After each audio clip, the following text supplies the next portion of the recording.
ആരോപണങ്ങൾ നേരിടുന്ന രാഹുൽ മാങ്കൂട്ടത്തിൽ MLA പാർട്ടിയുടെ പ്രാഥമിക അംഗത്വത്തിൽ നിന്ന് സസ്പെൻഡ് ചെയ്തു. എന്നാൽ MLA സ്ഥാനം രാജിവെക്കണമെന്ന ആവശ്യം KPCC അധ്യക്ഷൻ സണ്ണി ജോസഫ് തള്ളി. രാഹുലിനെതിരെ കേസോ പരാതിയോ ഇല്ല എന്നായിരുന്നു ന്യായീകരണം. കൂടുതൽ ചോദ്യങ്ങളോട് പ്രതികരിക്കാതെ KPCC അധ്യക്ഷൻ തന്റെ ഹ്രസ്വമായ വാർത്താ സമ്മേളനം അവസാനിപ്പിക്കുകയും ചെയ്തു.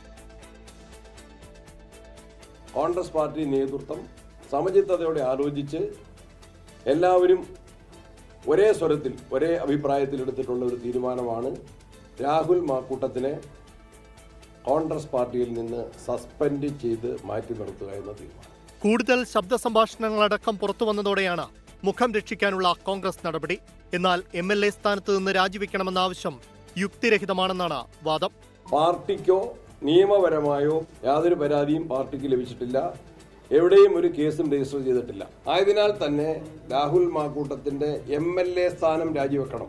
ഞങ്ങളുടെ രാഷ്ട്രീയ എതിരാളികൾ പ്രത്യേകമായി ആവശ്യപ്പെടുന്നതിന് യാതൊരു ന്യായീകരണവും യുക്തിയുമില്ല.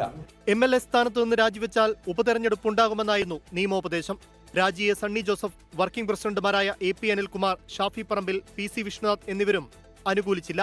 രാജി വേണമെന്ന ആവശ്യത്തിൽ ഉറച്ചുനിന്ന പ്രതിപക്ഷ നേതാവ് VD സതീശൻ, രമേശ് ചെന്നിത്തല എന്നിവരെ ഉപതെരഞ്ഞെടുപ്പ് ചൂണ്ടിക്കാട്ടിയാണ് അനുനയിപ്പിച്ചത്.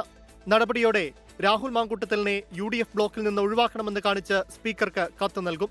അടുത്ത നിയമസഭാ സമ്മേളനത്തിൽ നിന്ന് വിട്ടുനിൽക്കാനും നിർദ്ദേശം നൽകും. പാർട്ടിതല അന്വേഷണവും കൂടുതൽ നടപടിയും ആവശ്യപ്പെടുന്നവരും ഇപ്പോഴും കോൺഗ്രസിനുള്ളിലുണ്ട്. സംഘടനാ നടപടി ഉയർത്തിക്കാട്ടി പ്രതിരോധിക്കാനാണ് കോൺഗ്രസിന്റെ തീരുമാനം. 24 തിരുവനന്തപുരം.